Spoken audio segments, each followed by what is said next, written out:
नमस्कार। आज के एपिसोड में हम बात करेंगे रतन टाटा की प्रेरणादायक जिंदगी के बारे में, जो भारत के सबसे सम्मानित उद्योगपतियों में से एक हैं। उनका सफर नवाचार, नेतृत्व और सामाजिक जिम्मेदारी की गहरी प्रतिबद्धता का प्रतीक है।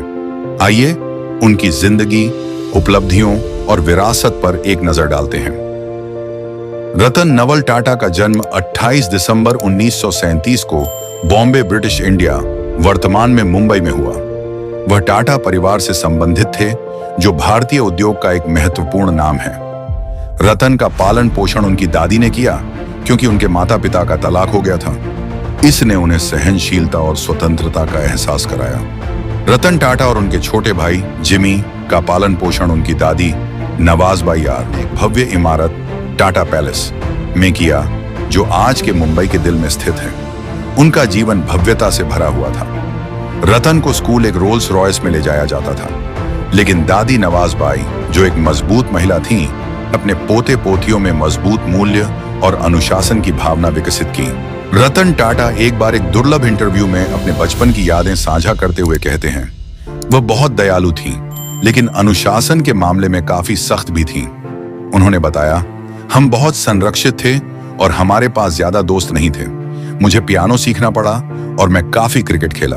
रतन ने मुंबई के कैथेड्रल और जॉन कॉनन स्कूल से पढ़ाई की और फिर अमेरिका के कॉर्नेल यूनिवर्सिटी से आर्किटेक्चर में स्नातक की डिग्री हासिल की।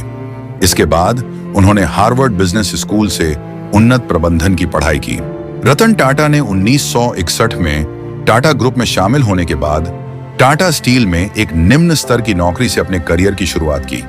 उन्होंने कंपनी के कामकाज को गहराई से समझने का प्रयास किया। धीरे धीरे उन्होंने विभिन्न पदों पर काम किया और तेजी से कंपनी के प्रमुख व्यक्तियों में से एक बन गए। कहा जाता है कि रतन टाटा के युवा काल में, जब वह लॉस एंजेलिस में एक वास्तुशिल्प फर्म में काम कर रहे थे, तब उनकी एक महिला से मुलाकात हुई और वह उससे प्यार करने लगे। उनका जीवन काफी आरामदायक था और उन्होंने शादी करने का विचार किया। हालांकि उन्हें अपनी बीमार दादी की देखभाल के लिए भारत लौटने का कठिन निर्णय भी लेना पड़ा, जो कम से कम 7 साल तक अच्छी नहीं रही। रतन टाटा ने दादी से मिलने के लिए वापस आने का सोचा और उन्हें भारत ले जाने का भी मन बनाया, लेकिन ऐसा नहीं हो सका। उस महिला के माता पिता 1962 के भारत चीन युद्ध के कारण उन्हें जाने देने के लिए तैयार नहीं थे। इस प्रकार उनकी रिलेशनशिप टूट गई। आज तक उस महिला की पहचान कभी नहीं बताई गई। 1991 में रतन टाटा को टाटा सन्स के अध्यक्ष के रूप में नियुक्त किया गया, जो टाटा समूह की होल्डिंग कंपनी है। इस नियुक्ति के साथ उन्होंने संगठन के लिए एक परिवर्तनकारी युग की शुरुआत की। रतन टाटा के नेतृत्व में टाटा समूह ने महत्वपूर्ण बदलाव किए। उन्होंने आधुनिकता और वैश्वीकरण पर जोर दिया और समूह को अंतर्राष्ट्रीय बाजारों की ओर अग्रसर किया। उनकी सबसे उल्लेखनीय उपलब्धियों में से एक थी टाटा इंडिका का लॉन्च, जो भारत की पहली पूरी तरह से स्वदेशी कार थी।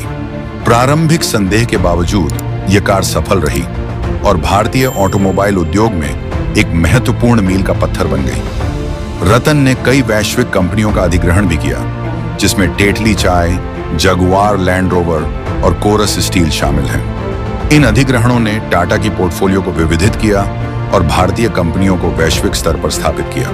व्यापार के अलावा रतन टाटा अपने गहरे सामाजिक दायित्व के लिए भी जाने जाते हैं। टाटा समूह हमेशा परोपकारिता से जुड़ा रहा है और रतन ने इस परंपरा को और बढ़ाया। उन्होंने विश्वास किया कि कंपनियों को केवल लाभ पर ध्यान नहीं देना चाहिए, बल्कि समाज को भी वापस देना चाहिए। उन्होंने टाटा ट्रस्ट्स की स्थापना की, जो टाटा समूह का एक महत्वपूर्ण भाग है और शिक्षा, स्वास्थ्य और ग्रामीण विकास में विभिन्न पहलुओं को वित्त पोषित करता है। रतन के नेतृत्व में ट्रस्ट्स ने कई परियोजनाओं का समर्थन किया, जैसे किफायती आवास, स्वास्थ्य देखभाल और शैक्षिक छात्रवृत्तियां। रतन अक्सर कहते हैं, व्यापार का उद्देश्य केवल पैसे कमाना नहीं, बल्कि फर्क डालना भी है। यह विश्वास उनके करियर का मार्गदर्शक सिद्धांत रहा है। 2012 में रतन टाटा ने टाटा सन्स के अध्यक्ष के रूप में सेवानिवृत्ति ली, लेकिन उनका प्रभाव अभी भी मजबूत है। उन्होंने कई सलाहकार और मार्गदर्शक भूमिकाएं ग्रहण की हैं, युवा उद्यमियों और व्यवसायों को मार्गदर्शन देने में मदद की है। उनका भारत के प्रति दृष्टिकोण और सामाजिक जिम्मेदारी की प्रतिबद्धता आने वाली पीढ़ियों को प्रेरित करती रहेगी। 2009 में कैथेड्रल और जॉन कॉनन के छात्रों से बात करते हुए उन्होंने जिक्र किया, मैं तब बहुत शर्मीला था। एक चीज जो मैं कभी नहीं सुधार पाया वह है सार्वजनिक बोलने का डर। स्कूल में केवल वे लोग सार्वजनिक रूप से बोलते थे जो प्रार्थना सभा में उपदेश पढ़ते थे या वाद विवाद में भाग लेते थे। मैं इनमें से किसी में भी नहीं था। ये बचपन की संरचना और अनुशासन ने रतन टाटा को आगे बढ़ने और अपनी चुनौतियों का सामना करने के लिए तैयार किया।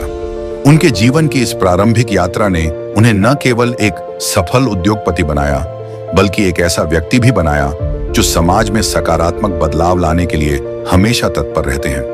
यह कहानी हमें यह सिखाती है कि हमारे बचपन का अनुभव और मूल्य हमें जीवन में आने वाली चुनौतियों का सामना करने के लिए कैसे तैयार करते हैं। रतन टाटा का जीवन इस बात का प्रमाण है कि हमारे पहले के अनुभव हमें महानता की ओर ले जा सकते हैं। रतन टाटा की यात्रा दृष्टिवान नेतृत्व, सहनशीलता और एक बेहतर दुनिया बनाने की प्रतिबद्धता का प्रतीक है।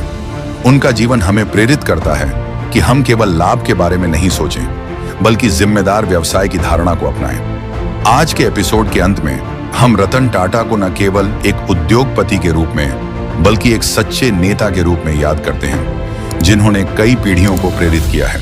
धन्यवाद हमारे साथ इस एपिसोड में जुड़ने के लिए। अगले एपिसोड में हम और भी अद्भुत व्यक्तित्वों की कहानियों के बारे में चर्चा करेंगे, जिन्होंने हमारे दुनिया को आकार दिया है।